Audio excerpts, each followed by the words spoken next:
raised to the power 4 divided by 8x raised to the power 3 times 6x raised to the power 5. Solution.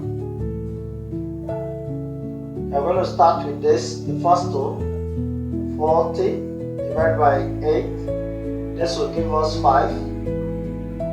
Then we have x raised to the power 4 divided by x raised to the power 3.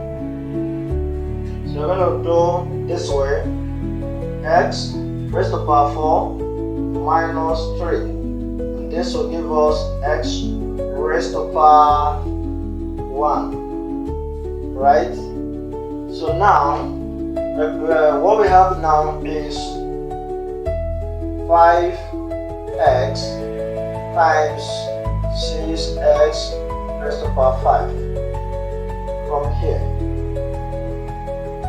And so we have 5 times 6. And this will give us 30.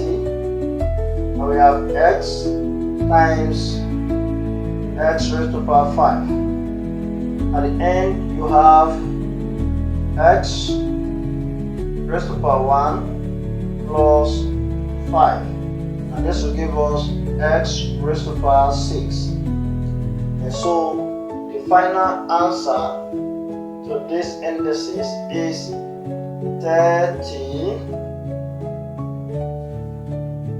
x raised to the power 6 as the correct answer.